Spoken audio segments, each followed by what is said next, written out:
Let's talk about the am I overreacting spiral that happens in emotionally abusive relationships. If you have ever asked yourself, am I overreacting? I want you to notice something. That isn't something you just naturally do. People don't naturally doubt and second guess themselves like that. It's based on the other person's reaction to how you're acting or reacting that teaches you and trains you to think that you're overreacting, if that makes sense. So by the time you are asking yourself, am I overreacting? Um, you have been trained over time to dismiss your own responses to things and to second guess yourself. Now, I am not saying that sometimes your partner might not make a joke at your expense or tease you or say something that doesn't land well with you, and that automatically makes that behavior abusive or makes them an abusive person. Not necessarily. But if it's a pattern in your relationship where anytime you are expressing your feelings about something, disagreeing with your partner or challenging them or setting a boundary, and you get immediately told you're overreacting or you're too sensitive or that didn't happen or I didn't mean it like that, I didn't say it like that. If that's a pattern, you may be experiencing emotional abuse.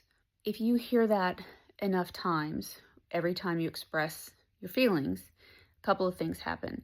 You immediately start to doubt your own reactions to things and start questioning yourself and second guessing yourself and putting it on trial. The other thing that happens is you stop expressing your feelings, which is what an abusive person wants. They don't want to be challenged. They don't want you to express that you're upset or that you're angry or anything like that. They want to be able to say and do whatever they want to you. So the way I describe it to my therapy clients is it's sort of like if you've read that book on tyranny by, oh God, I can't remember the guy's name, but you'll see people hawking it on the TikTok shop, or at least they were a few months ago. Anyway, it's a phenomenon that you see in authoritarian or tyrannical governments, which is they train you to comply in advance.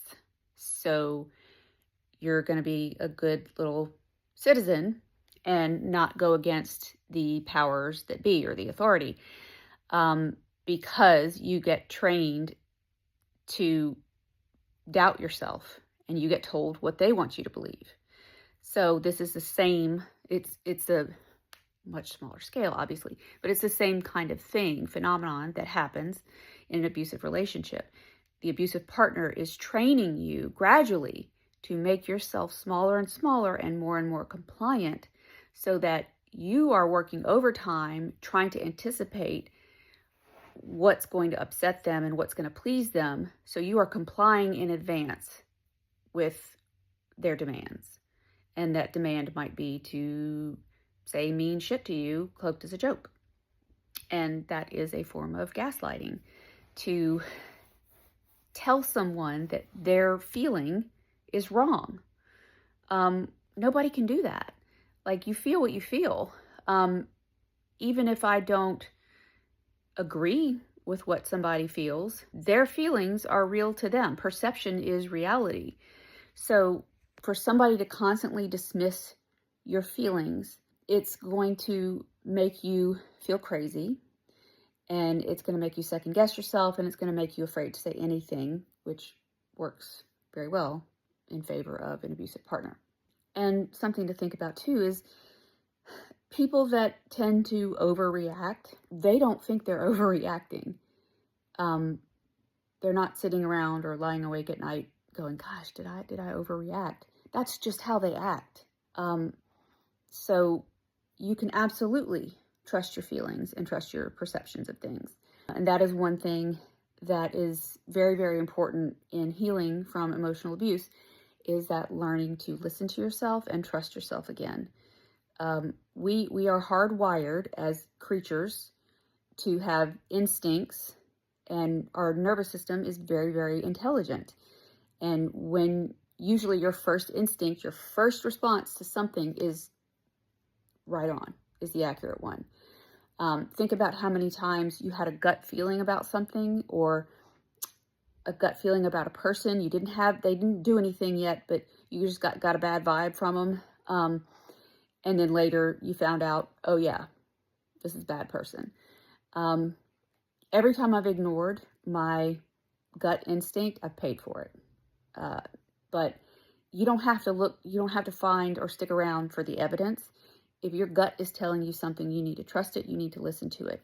So if you're in a relationship where you feel like no matter what you say, it's dismissed and you're always wrong, or you're always overreacting or too sensitive, there's something wrong there. You need to start listening to yourself, and you can trust yourself. I have been a therapist. My name is Amanda Morris. I'm a therapist, have been for 25 plus years now. And this is what I do. I work with women who are experiencing or have experienced emotional and narcissistic abuse, as well as women who are dealing with anxiety and people pleasing. I do have a group, an online therapy group that I'm starting June 12th. If any of this resonates with you and you happen to be a woman and be the resident of Louisiana, Florida, or Virginia, where I am licensed, you go to my website, which is in the link in my bio, and we can do a free screening and see if you'd be a good fit for the group. But it's going to be 8 weeks long, maximum of 8 women. I still have a few spots left, and it's going to be structured. I've created a customized workbook to go with it. There's 3 different payment tiers to work for people's different situations, and group is one of my favorite things to do in the world. So hope to see you there.